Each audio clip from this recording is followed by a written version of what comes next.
নারীপুর ইসলামের অতর্কিত হামলায় এবং তাদের সহযোগিতায় আমাদের হন।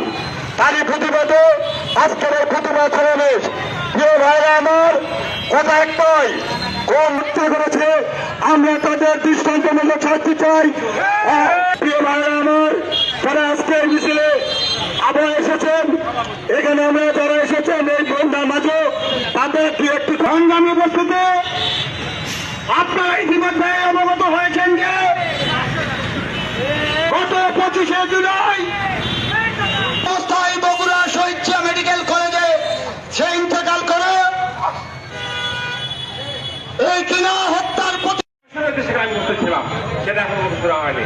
প্রশাসন করতেছে কি এখানে বাদুর প্রশাসন নীরব চুপচাপ থাকে, এরা কোনো প্রতিরোধ করে না। একটা জিনিস মনে রাখেন, এরা হলো কোনো ছোট ছেলে 20 থেকে 25 বছর বয়স, এ কখনো হত্যা করতে পারে না যতক্ষণ পর্যন্ত উপরে কোনো নির্দেশ না আসে। আমাদের গ্রুপের কেউ কোন ছেলে কোনো কাজ করতে গেলে আমাদের পারমিশন দেয়, এই ভাই এই কাজটা করবো করা যাবে কিনা আমরা নিষেধ করে দিই। কিন্তু ঘটনা হলো এখানে কেউ না কেউ এখানে আছে, এই জন্যই তাকে হত্যা করা হয়েছে। দেখ, আমি বেশি কথা বলবো না, এখানে যানজট বেশি হচ্ছে, এখানে অল্প কথাই শেষ করবো। আমি চাই এখানে প্রশাসন সুস্থতম ভাবে সমুদ্র চেষ্টা করুন, এগুলো আমি বক্তব্য শেষ করছি। এই সমাবেশে উপস্থিত আছেন আমার সঙ্গে